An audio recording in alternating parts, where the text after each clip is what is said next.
আসসালামু আলাইকুম এভরিওয়ান। তো তোমরা সবাই কেমন আছো? আশা করি ভালো আছো। আলহামদুলিল্লাহ আমি ভালো নেই, কারণ আমার ঠান্ডা লেগে গেছে। তোমরা আমার আওয়াজ শুনে বুঝতে পারছো। তো আজকে আমি যাবো কলেজ সোশ্যালে, সেই জন্য আমি এখানে দাঁড়িয়েছিলাম, অপেক্ষা করছিলাম টোটোর জন্য। তারপর টোটো চলে আসে অ্যান্ড তারপর আমরা শ্রীনগর যেয়ে পৌঁছাই। তারপর ওখান থেকে আমরা বাস ধরি, বাস ধরে একদম বাসে উঠে পড়ি অ্যান্ড তারপর ওখান থেকে অনেকেই ছিলে, মানে টোটাল ৮-৯ জন ছিলাম আমরা। তো তারপর আমি সং শুনতে শুনতে প্রকৃতির হাওয়া খেতে খেতে একদম কলেজে যেয়ে পৌঁছাই অ্যান্ড কলেজে গিয়ে আমি আর আমার একটা ফ্রেন্ড দুজন মিলে আমরা একটু বাচ্চাদের মতো ঘোরাঘুরি করছিলাম অ্যান্ড তারপর আমরা এখানে এসে সবাই মিলে আড্ডা দিচ্ছিলাম একটু। আর আড্ডা দিতে দিতে একটু ভিডিওটা বানাচ্ছিলাম অ্যান্ড অপেক্ষা করছিলাম নিহারিকা ম্যামের জন্য। অ্যান্ড দেখতেই পাচ্ছ স্টেজে নিহারিকা ম্যাম এসে।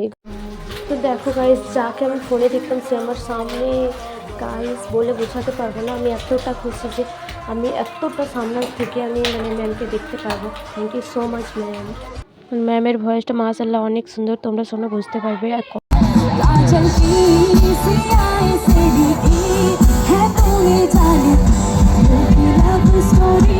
তো সোশ্যাল থেকে বাড়ি ফেরার পথে আমার অনেকটাই রাত হয়ে গিয়েছিলো, সেই জন্য আমি আর কোনো ক্লিপ নিইনি অ্যান্ড আমি আমার ব্লগটা এখানেই এন্ড করছি।